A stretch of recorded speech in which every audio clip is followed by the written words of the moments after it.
receiving donations and pallets of water. People are looking for places they can get out of that heat and shade and find ways to hydrate back up.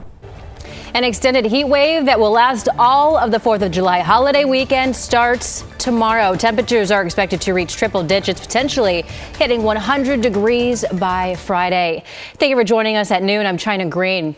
Local officials are rolling out their first round of warnings with the message that now is the time to get prepared. Let's bring in KGW meteorologist Chris McGinnis, who has declared a weather impact alert. Chris. Yeah, and we see that alert kick in tomorrow. So for more specifics on that, let's go ahead and look at the Weather Service map here. This entire area that's in that magenta shading is under an excessive heat warning beginning tomorrow, the 4th of July, noon until 11 p.m. on Sundays. So a lengthy duration of excessive heat. And in fact, the hottest temperatures of the year are expected.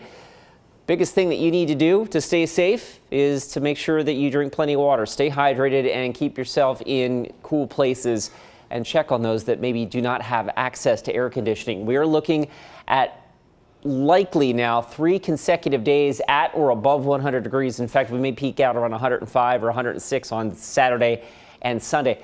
I threw in Monday as a question mark as well, because in the latest couple of runs of our model since yesterday morning, the Monday temperature has been creeping up slowly, and now I have that right at 99 degrees. So it's going to take a while to get through this, and we'll look at that in a few minutes. But first, the good stuff. You want to cool off?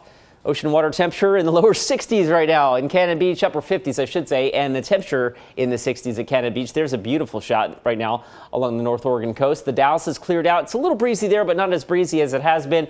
And over downtown Portland, as we look out over the south waterfront, the morning cloud cover has very quickly eroded in just the last hour. We're 65 now, last check at PDX.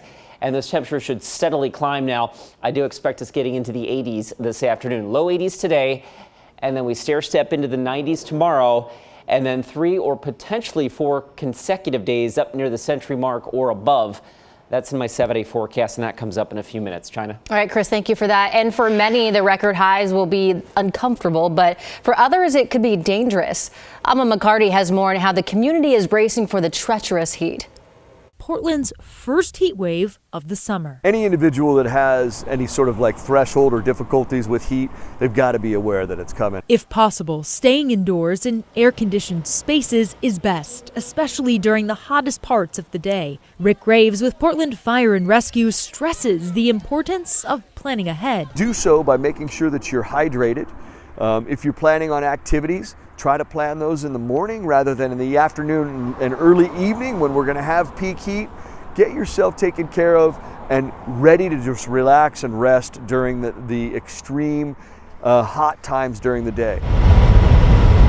Over the last couple of years, the city's installed more than 9,000 AC units through the Cooling Portland program, a game changer for vulnerable populations. As I mature in age, I'm not able to handle the heat as well as I did when I was younger. But don't rely on this program if you're seeking out an AC for this heat wave. Applicants may be scheduled for installation later this summer or even early fall. This isn't an emergency response program.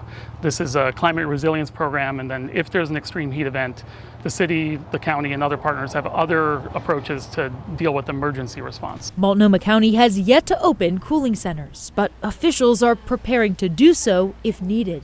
They'll make a final call the morning before they open. Of course, I've been paying attention to the weather forecast and want to do everything we can within our control. Meantime, organizers of outdoor events like the Waterfront Blues Festival downtown are thinking ahead. We'll have free water refill stations at the festival. We have misting stations back for popular demand. We are working with the Marriott across the street, and they're opening up their second floor to be a chill center for our fans. Those fans can also bring in personal-sized umbrellas and empty or factory-sealed water bottles. Plan accordingly such that you're hydrating well prior to going, and maybe make sure you're hydrating while you're out in public, whether it be the Blues Fest, out on your hike, or whatever. Alma McCarty, KGW News. And as we wait to learn if emergency cooling centers will open in Multnomah County, service providers in the Rose City say they're preparing to be a last resort for people living on the streets to escape heat-related threats. We're receiving donations and pallets of water. People are looking for places they can get out of that heat and shade and find ways to hydrate back up. I'm just going to drink lots of water, and that's all I can do. A county spokesperson tells us they are talking daily with the National Weather Service to decide if and when to open cooling centers. Meantime, public libraries and community centers will also be available for people to take a break from the heat. And health officials are reminding people to be aware of heat-related illnesses, including heat exhaustion and heat stroke. Some of the symptoms for both actually include heavy sweating, dizziness, and rapid pulse. When heat stroke sets in, you might also experience confusion or you even pass out. In either case, you'll want to get cool right away, hydrate, and in serious cases, call 911. And to avoid heat-related illnesses, officials say to eat smaller meals more often, postpone outdoor games and activities if you can, and never leave children or pets alone in enclosed vehicles, even if the windows are down. And of course, make sure you're staying hydrated. Some good news if you are planning to hit the roads for the 4th of July, though. AAA says Oregon and Washington are two of only 10 states nationwide where gas prices have fallen ahead of the 4th of July. In Oregon, regular gas will run you about $4.05 a gallon. Washington is at $4.30 per gallon, and the national average is sitting at about $3.50 a gallon. Now to some other local headlines we're watching for you. Clark County and Comcast have teamed up to extend fiber optic broadband access in the county. The county council recently approved a contract with the service provider to install several miles of cable in an area from northeast of Battleground Lake, ending around northeast 220th. Comcast hopes to begin construction this summer. Two proposals that would give families more input on school choices will likely no longer appear on the November ballot. The first measure sets up school choice accounts to give families money to cover private school or homeschooling costs. The second would make it easier for public school students to transfer to neighboring districts or charter schools. But the group gathering signatures, Education Freedom for Oregon, says they are tens of thousands of signatures short for each measure. They have until Friday, July 5th to get the signatures they need, but they plan to try again in 2026. That's what we do, is we take something and we turn it into something better. A Portland nonprofit that recycles arts and craft supplies is getting a lot of support from the community after vandals smashed their windows twice. Scrap PDX is at the corner of Southwest Alder and 18th. They've had two windows busted within a week of each other. Since then, they've seen a lot of new customers come in to support them. Scrap PDX runs on donated materials that may have otherwise been thrown away. And if you would like to help them recover, we have a link to do so in this story at KGW.com.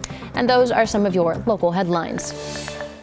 Police in Olympia are investigating what state officials say may be the largest embezzlement of public funds in Washington history.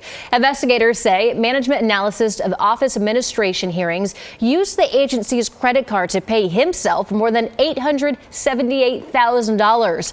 It allegedly happened over a 4-year period starting in 2019, and so far reports found no actual business activity to justify those payments. Instead, investigators found the money was used to pay for things like gift cards and phone bills. Officials say the employee involved quit last summer after learning about the audit.